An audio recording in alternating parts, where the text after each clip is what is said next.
The biggest lie ever told about success is that you need to be helpful to get ahead. Being helpful makes you useful, not valuable.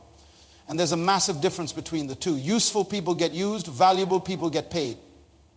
Useful people work overtime, valuable people work by appointment. Useful people answer every call, valuable people make others wait for their attention.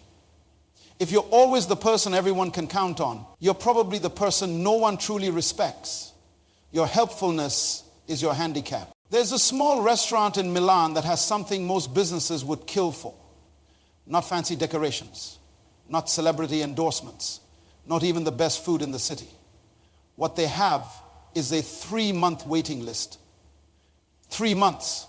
People plan their anniversaries around getting a table there. They call it Osteria del Borgo. And it seats exactly 24 people. Every single night, without fail. There are disappointed faces pressed against the windows, watching those lucky 24 enjoy their meals. Right next door sits another restaurant. Beautiful interior, excellent chef, reasonable prices, and guess what? Empty tables every night. The owner keeps extending his hours, offering discounts, begging people to come in. Last month, he closed down. The difference between these two restaurants isn't the food, isn't the service, isn't even the location. The difference is availability, you see.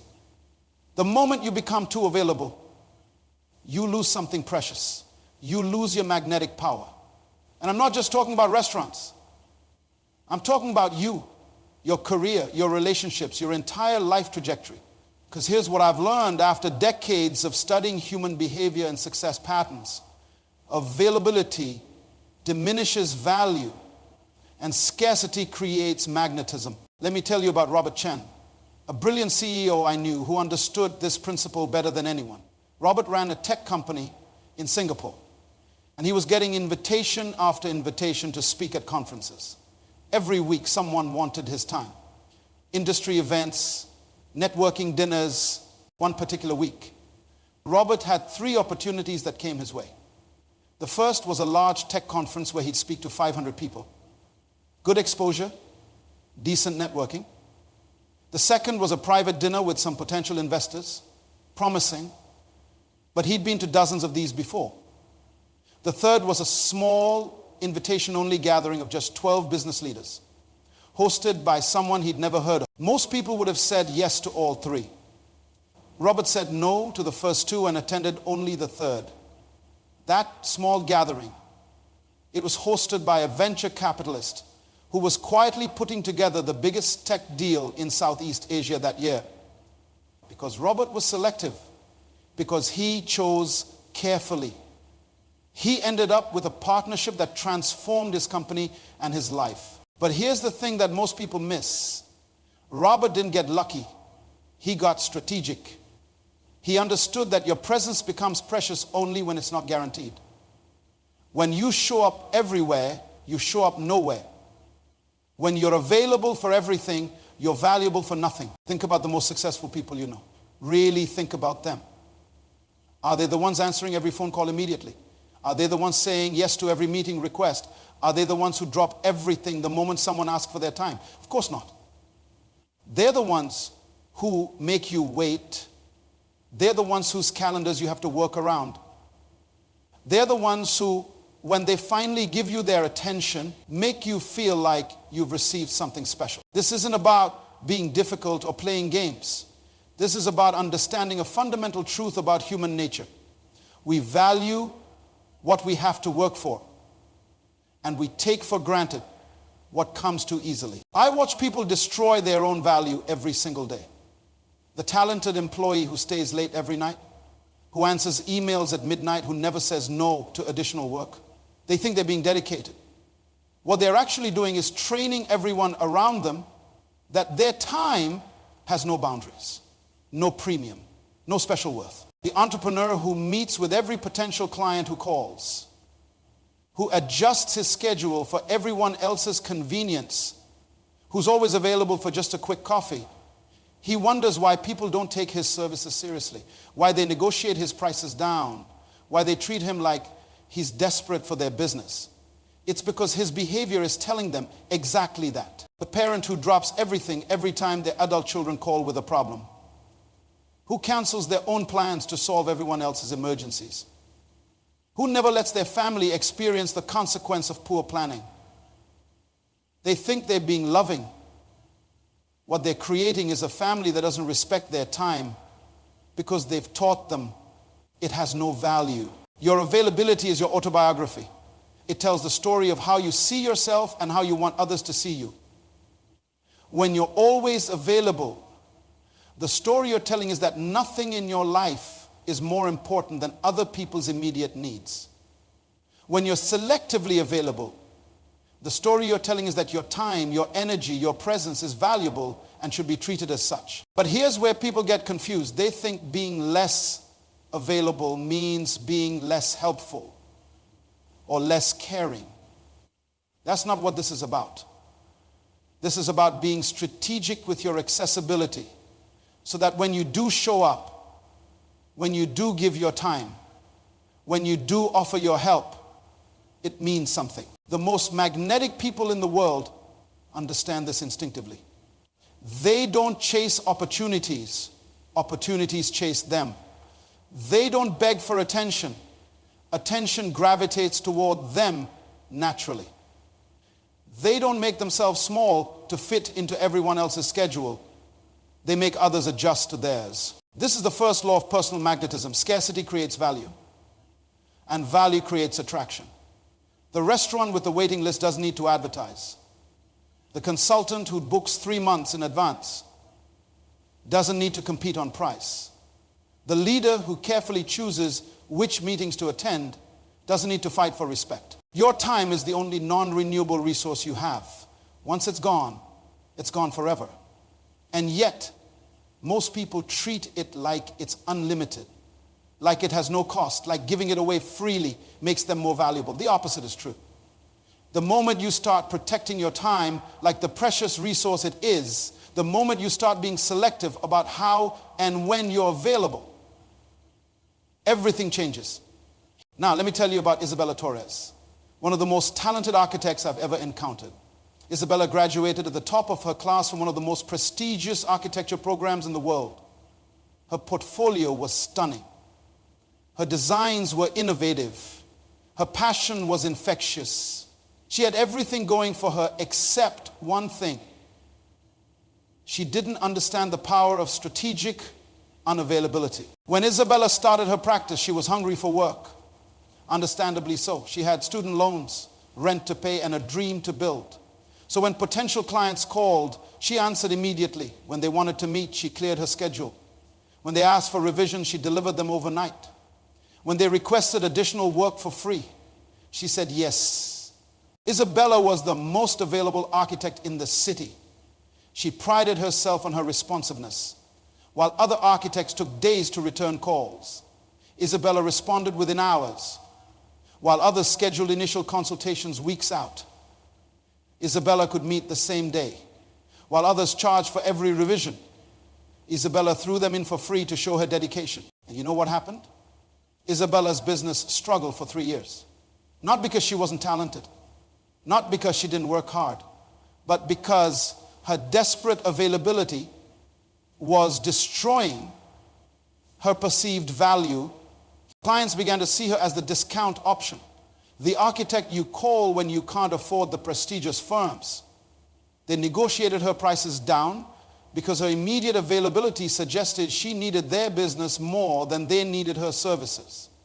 They treated her time as if it had no value because she had taught them it didn't. Meanwhile, across town, there was another architect named Marcus who had half of Isabella's talent but understood something she didn't.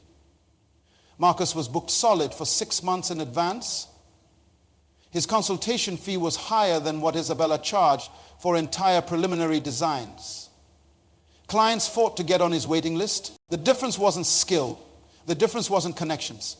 The difference was that Marcus treated his time as precious. And therefore, so did everyone else. When someone called Marcus, they didn't reach him directly. They reached his assistant, who would check his availability and get back to them within 48 hours. When clients wanted to meet, they had to work around his schedule, not the other way around. When they requested changes, they waited for his timeline, not theirs. Marcus understood what Isabella had to learn the hard way. Desperation repels opportunity, while selective availability attracts it. After 3 years of struggling, Isabella finally realized what was happening. A potential client actually told her during a meeting, "We're looking for someone more established. You seem to have a lot of time on your hands." That comment hit her like a lightning bolt. Her availability was being interpreted as desperation. And desperation was being equated with inexperience and low quality. That day, Isabella completely restructured how she operated. She stopped answering her phone during work hours and designated specific times for returning calls. She started booking consultations 2 weeks out instead of same day. She implemented a consultation fee and stopped doing free revisions. She began saying no to projects that didn't align with her standards. The transformation was remarkable. Within 6 months, Isabella's average project value tripled. Clients stopped negotiating her prices down and started asking how quickly they could secure her services. The same people who had previously seen her as desperate began recommending her as exclusive. But here's the crucial point. Isabella didn't become less helpful or less dedicated to her clients. She became more strategic about when and how she offered that help. She created boundaries that actually served her clients better, because when they did get her attention, they got her best work, not her exhausted, overextended effort. This is what I call the desperation trap. And it catches more talented people than you might think. The trap works like this. You're so afraid of missing opportunities that you make yourself available for everything, which makes you appear desperate, which actually repels the very opportunities you're trying to attract. Think about it in your own life. When someone is always available to you, how do you value that relationship? When someone drops everything every time you call, what does that tell you about their priorities? When someone never has anything else going on, what does that suggest about their importance in the world? The harsh truth is that constant availability signals that you have nothing better to do. It suggests that your life lacks purpose, direction, and other meaningful commitments. It communicates that you're waiting around for other people to give meaning to your time. Successful people understand that being hard to reach doesn't make you difficult. It makes you valuable. Being selective about your availability doesn't make you unhelpful. It makes your help more meaningful when you do offer it. Your availability is a statement about your worth.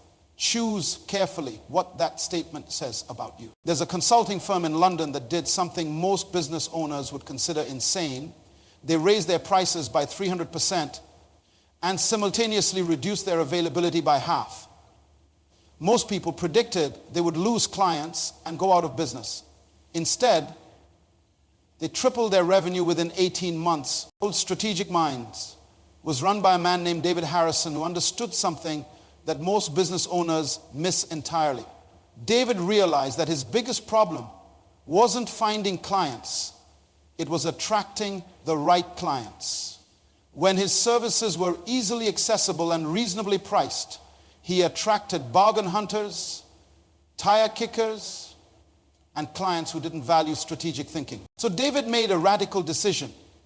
He stopped taking on projects that started within 30 days. Every potential client had to wait at least a month before work could begin. He implemented a rigorous screening process where he turned down more projects than he accepted.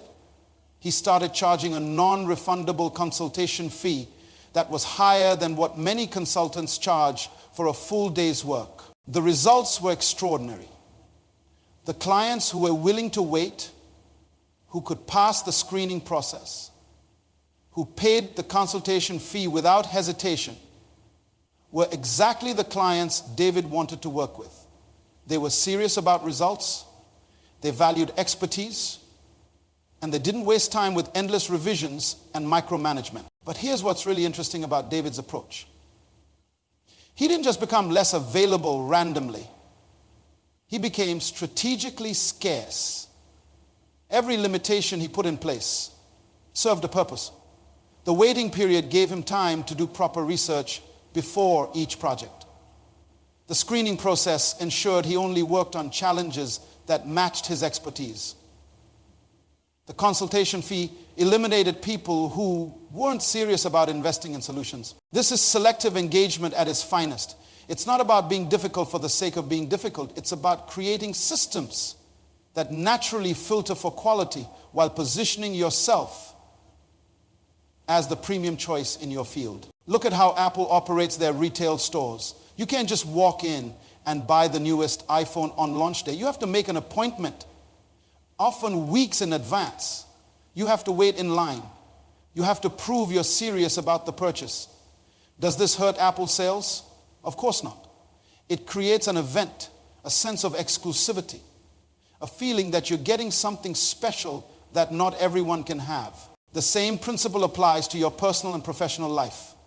When you make your time freely available to everyone, you're essentially running a discount store.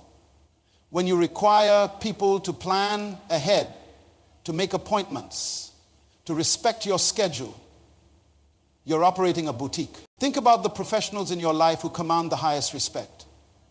Your doctor doesn't answer your call at midnight unless it's an emergency.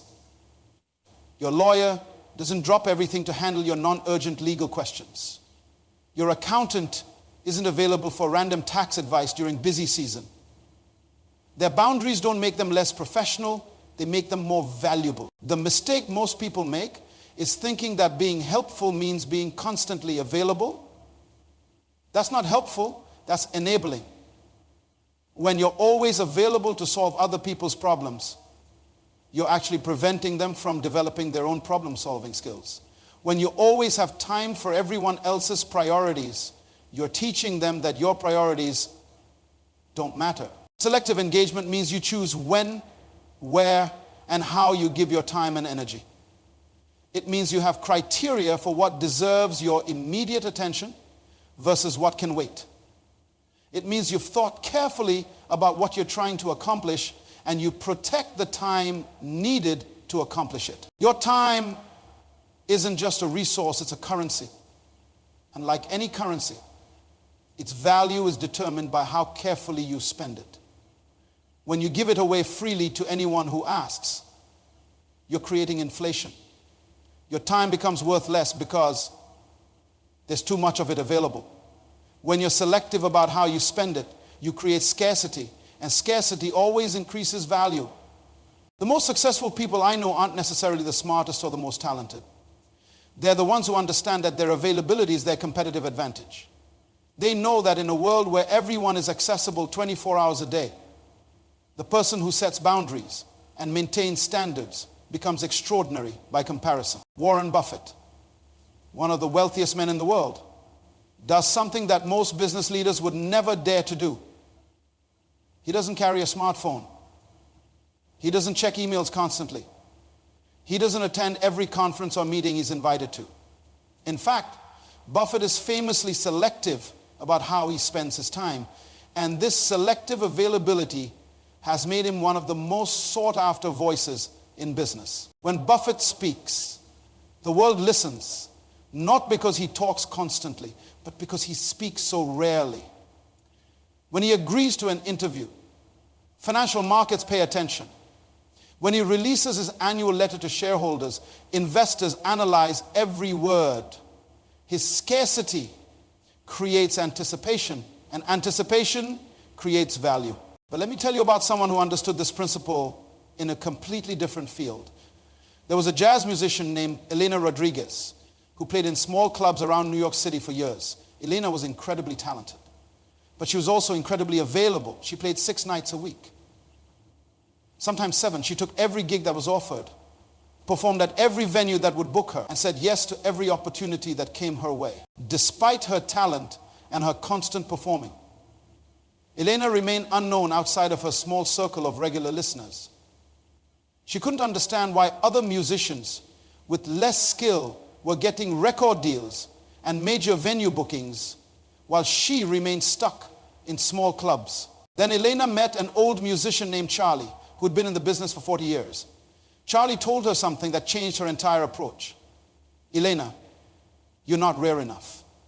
You're everywhere, so you're nowhere special. Charlie explained that the most legendary performers in history weren't the ones who played the most shows.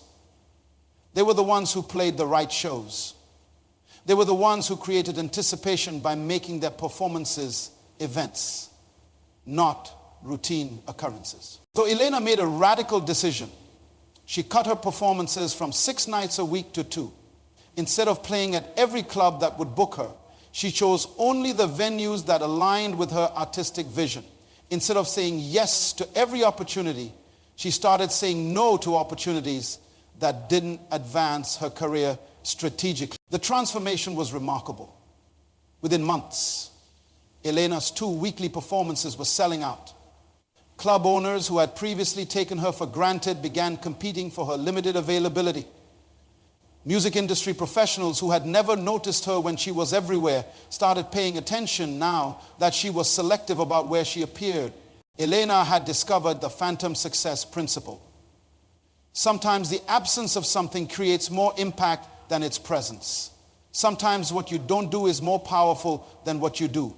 Sometimes the performances you don't give make the ones you do give more valuable.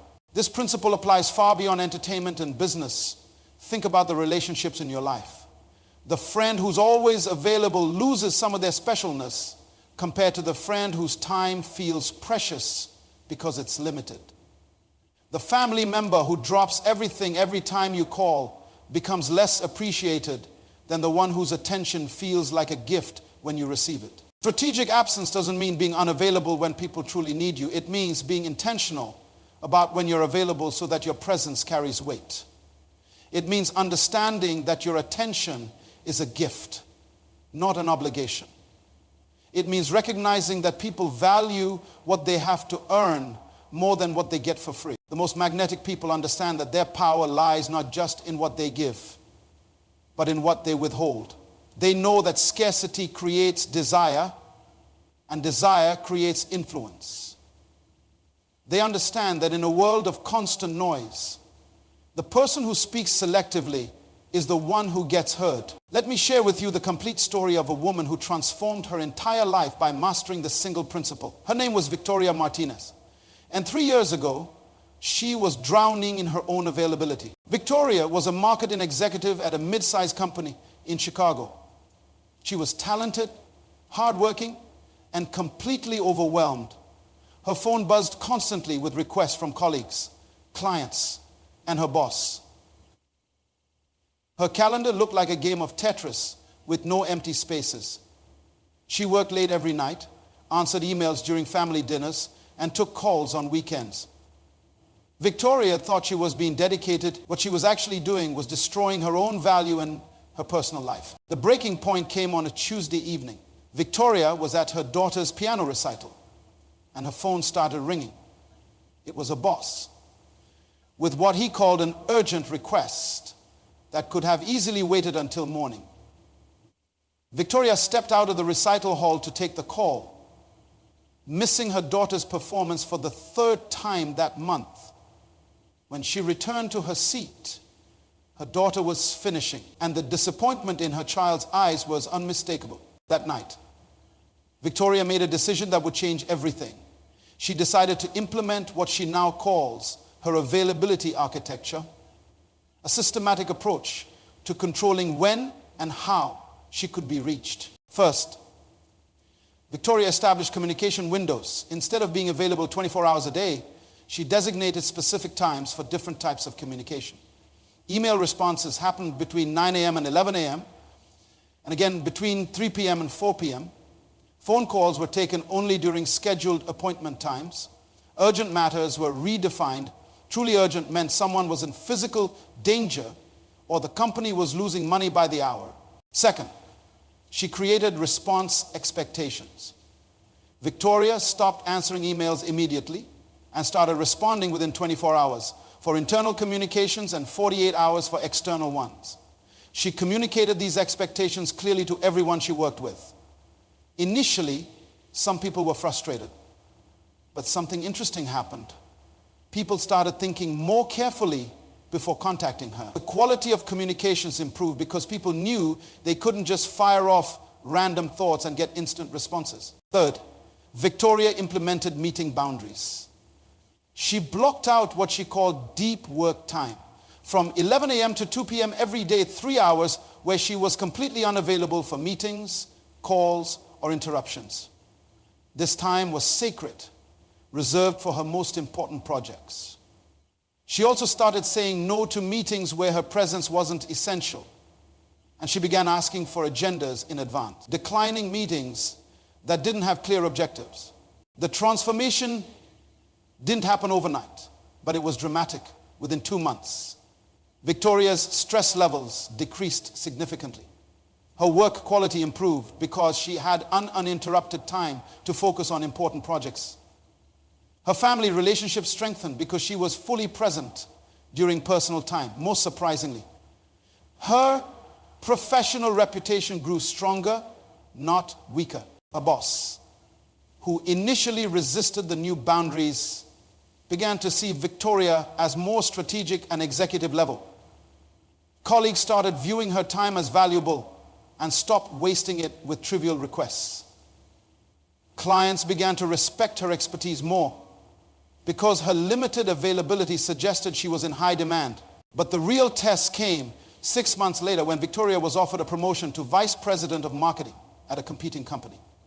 The offer came not despite her new boundaries, but because of them.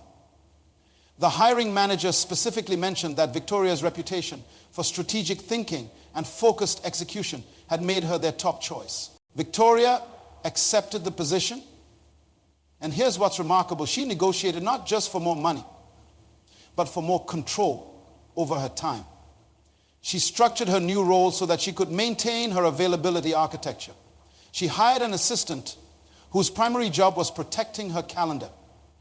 She established even stricter communication protocols. She created what she calls VIP access. Only certain people could reach her immediately, and that list was very short. Today, Victoria earns twice what she made 3 years ago, works fewer hours, and has a stronger relationship with her family. She's become the go-to person for strategic marketing decisions in her industry. Not because she's available all the time, but because when she is available, her insights are valued. Victoria's story illustrates the compound effect of strategic unavailability. When you start protecting your time, several things happen simultaneously. Your stress decreases, which improves your decision making. Your focus increases, which improves your work quality. Your perceived value rises, which opens better opportunities. Your personal relationships improve, which provides better life balance. But here's the critical implementation point. This isn't about becoming unreliable or unhelpful. Victoria is still incredibly helpful to the people in her life, but she's helpful on her terms, within her boundaries, according to her priorities. She's not less caring, she's more strategic about how she expresses that care. The framework Victoria used can work for anyone. Start by auditing how you currently spend your time and identifying where you're giving it away too freely. Create communication windows that work for your life and profession. Establish response expectations and communicate them clearly. Protect time for your most important work and relationships. Learn to say no without guilt or extensive explanations. Your availability is your most valuable currency. Spend it wisely and it will multiply. Give it away freely and it becomes worthless. The choice is yours, but remember this. In a world where everyone is always available, the person who chooses when to be available becomes the most valuable person in the room. Your availability is your autobiography. Make sure the story it tells is one of value, purpose, and intentional living. Because at the end of the day, how you manage your availability determines not just how others see you, but how you see yourself.